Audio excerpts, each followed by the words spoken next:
Nandito po kami ngayon dito sa daanan at meron kaming nakitang mga bus dito. Tingnan niyo po yung mga bus. Ayan. Where are you going, Gus? At ito po ang dinaanan namin. May tulay dyan. May maliit na lake. Ayan. Ito po sa kabila doon may trumpet. Ayan siya.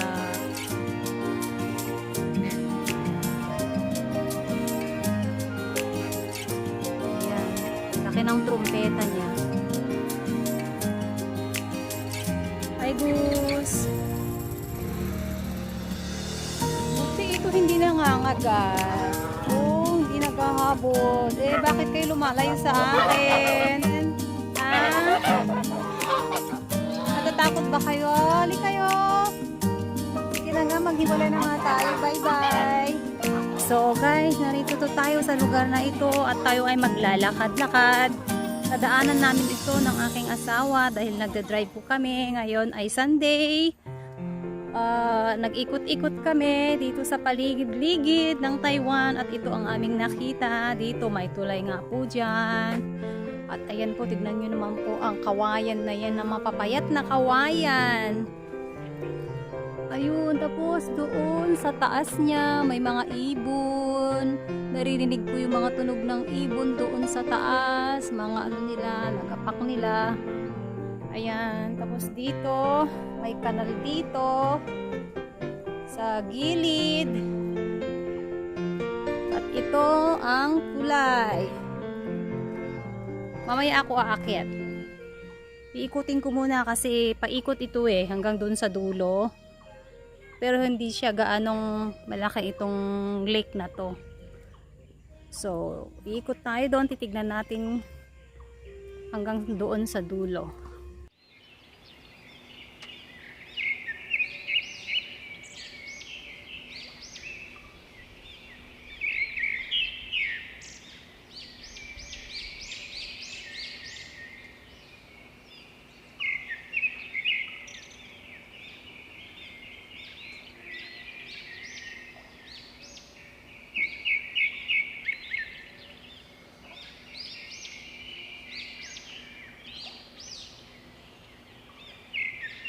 Ang sarap talagang maglakad. Sarap mag-relax. Ayan oh. Ang sarap umupo dito. Umupo dyan. Pag marami kayong mga kaibigan, dala kayo ng pagkain dito. Dito kayo mag-inuman ng kape. Inuman ng tea. Ayan. Ayan siya.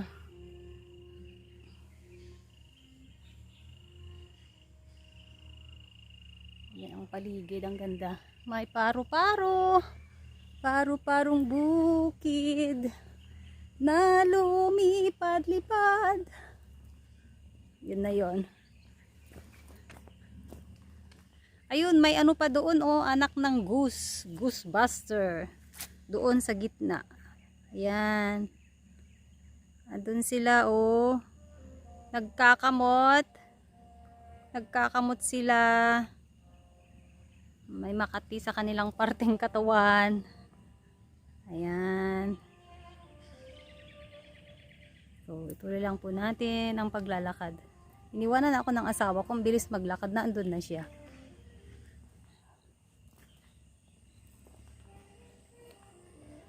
Ayan.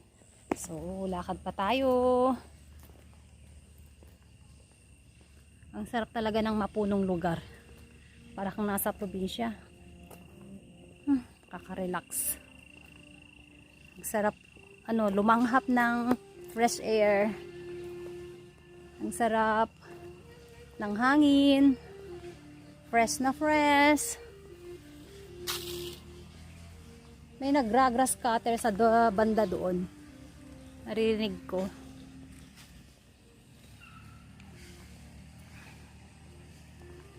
Tignan nyo naman po itong na to. Puno na to oh. Konti lang yung kanilang dahon. Hi butterfly, you're so beautiful. How are you there? Ayan oh. Yung dahon niya. Konti pa lang ang dahon nila. Pag summer na ito, dadami na sila.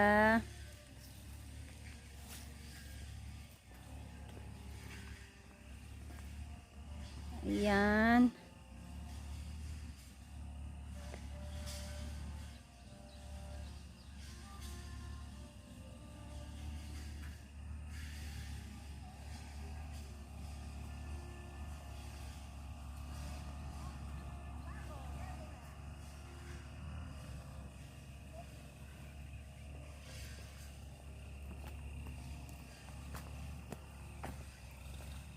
Ay, may sugar cane dito. Ayan oh, puno ng sugar cane. Ay, maliliit pa lang sila. Ito sugar cane to eh. Pero ito, mahaba na siya na sugar cane. Ayan, lumalabas siya oh. Sugar cane. Sugar cane talaga to? Ay, oo, sugar cane to. Ang laki oh. Ang laki, ang haba. Sugar cane nga ba talaga yan? Parang hindi ako maniwala. Tignan ko nga. Titigan ko nga. Ay, oo nga, sugar cane talaga siya. Hindi ka talaga maniniwala pag hindi mo pagmasdan. Ang dami! Hindi nila na-harvest. Sayang naman. Ang sarap kaya yung ano yan. Sipsipin. Ayun, may mga auntie diyan na nagtatanim ng mga ano. Nagtatanim na yata o nagha-harvest ng gulay. Meron po silang ano, tanim na ano yung sibuyas, dahon ng sibuyas. Tapos may repolyo sila. Tapos may mga pechay doon. Yan, pechay doon sa dulo. O, ito may lemon sila yan, lemon. Ayan. Tapos nandito nakapark yung kanilang mga motorbike. Ayan, yung mga motorbike nila dito nakaparking. Ayan. Ayan, yan ang masaya talaga pag nagsama-sama kayo mag-harvest na magkakaibigan. Tapos sama-sama kayong magtatanim, maglilinis. Ang saya. Tapos magbabaon kayo dito. Ayun, may na-harvest silang ano oh, saging. Ayun, na-harvest nilang saging. Nakakatuwa. At saka ito may sitaw. May sitaw dyan. Ayan. Tapos ito, mandarin yata ito eh, orange. Namumulaklak na orange. Ayan, daming bulaklak. Ayan. Daming butterfly, tapos ang daming mga bulaklak dito, mga bulaklak na ganyan na kulay puti. Ayan, damo to eh. Damo na namumulaklak. Ayan siya oh. Hanggang doon, ang dami. Oh, hanggang doon.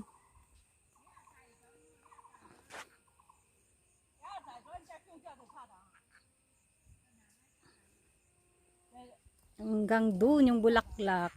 Ayan. Ayan siya. Tapos, doon naman sa taas, may puno ng saging. Ayan, puno ng saging dyan. Ayan, ito may ipil. Ipil-ipil.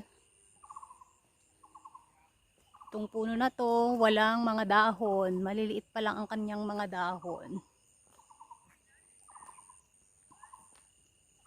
Ang daming naglilipad na butterfly. Ayan. Lipad siya ng lipad.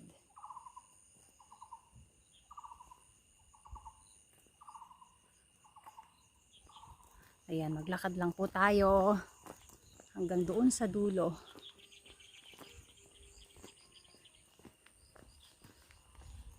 Ang daming butterfly. Oo, ang sarap maghuli. Ang sarap maghuli ng butterfly. Halika nga kayo dito. Dumapo nga kayo sa kamay ko. Ayun oh, nakakatuwa sila. Ang daming bulaklak. Ang ganda ng bulaklak. Grabe. Ang dami oh. Nakakaayang tignan oh. Ang daming bulaklak. Grabe kayo oh. Ang ano naman, ang galing-galing yung mamulaklak. Ang ganda ng kulay, yellow and white. Ayan. Ang ganda. Ang sarap pagmasdan. Ito, malapit na ako sa tulay na yan. Aakyat po tayo doon sa gitna.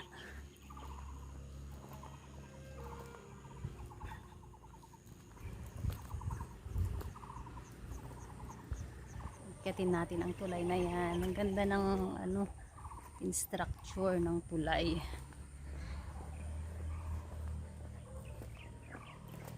Yan siya. Simula rito. Akyat tayo. Para kang prinsesa dito pagka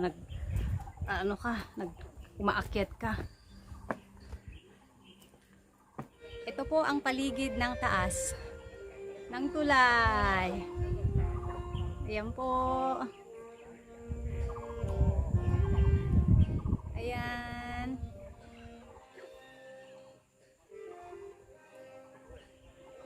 Ayan.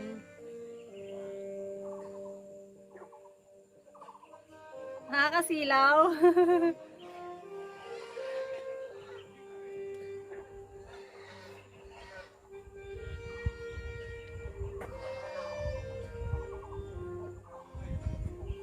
Ayan po, yung mga bisita sa baba, nagpipicturan sila. Ayan. So, bababa na po tayo. Ito lang po ang makikita dito sa taas. Ay, ang ganda yung bahay doon sa taas. So, meron pong bahay na nakita ko sa taas. Ang ganda. Cute. Ayan. Ang cute yung bahay sa taas. May tatlo. So, tuloy po lang natin ang ating paglalakad. Baba na po tayo dito sa tulay. At punta naman natin sa kabilang istasyon kung ano pong makikita doon sa kabila. Ayan.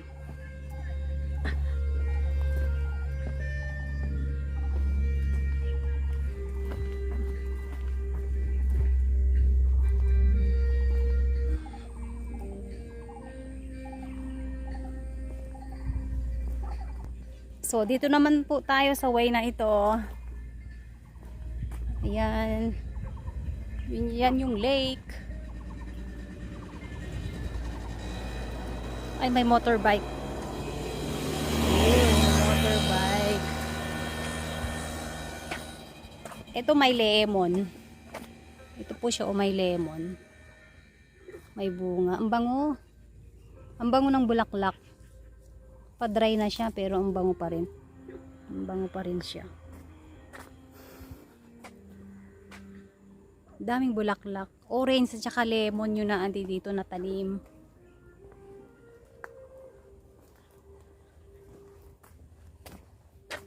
Ang laman yata nito, yung mga barrel na nandirito ay tubig or fertilizer. Diyan nila inilalagay. Ay, tignan nyo naman po yung saging. Ayan, oh. Ang haba-haba. Ang dami. Mga ilang days na lang, pwede nang pitasin to eh. Oh. Haba. Ang dami pag nahinog yan.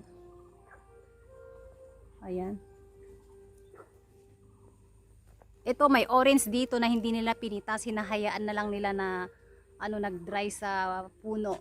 Hindi nila pinitas. Kasi mura ang orange ngayon. Simula nung Chinese New Year at saka ngayon mura yung orange. Hindi na nila pinitas. Hinahayaan na lang nila sa puno na mabulok. Ito may mga gulong pa dito. Ayan. Dito nila itinambak mga gulong. Ito meron akong nakitang puso ng saging sa bunganay. Ayan oh. Ayan. Hindi nila kinakain ito eh. Mga Taiwanese. Mga Pilipino lang ang kumakain dito. Kaya pag meron kaming nakita sa palengke, bumibili kami. Ayan siya. So, saan pa ba ako iikot? So, dito na tayo sa area na ito. Hanggang dun sa dulo. Ayan.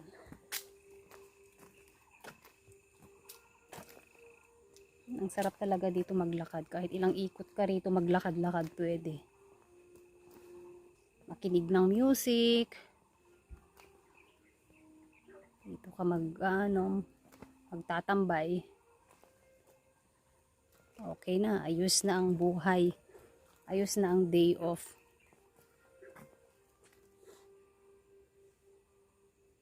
Ayan.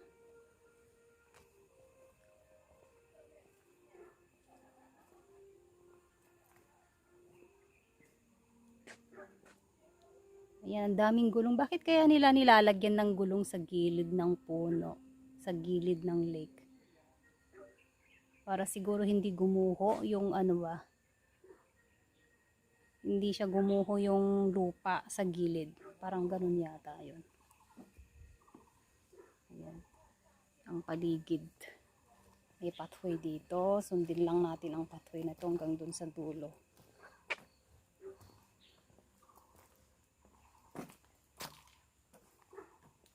Wala pang gaanong tao. Siguro pag summer marami ng tao rito. At saka maraming hindi nakakaalam ng lugar na to eh. Hindi nga namin alam ni Mister na meron palang ganito dito. Lakad-lakad lang kami tapos hanggang sa nakita namin itong lugar na to. Kaya tumigil kami.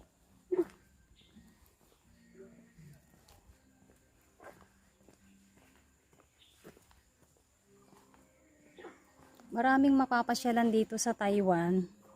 Basta lang mag-drive ka lang, maghanap ka kung ano yung makita mo sa daanan, tumigil ka, busisihin mo kung anong lugar na yon, kung anong pasyalan na yon, yun makakaano ka na.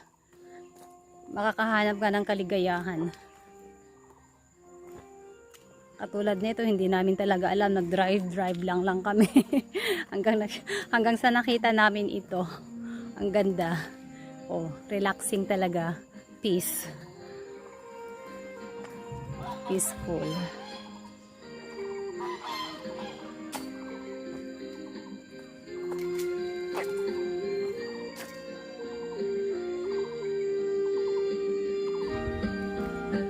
Instrumental music.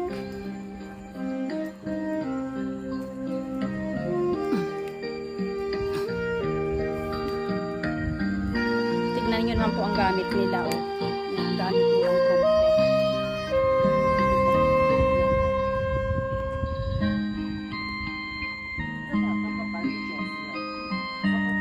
Yan ang gamit nila.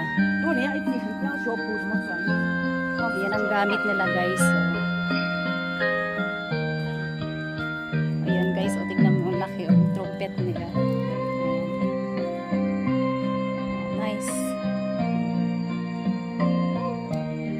So, yun na po yun. Naikot na po natin ang buong kabuuan ng lake. At ngayon, tapos na tayo. Punta ulit tayo sa kabilang pasyalan kung saan man yun. Ayan. Nandun na si Mister sa sasakyan. Sige po, salamat po sa panonood. Hanggang sa muli. Salamat!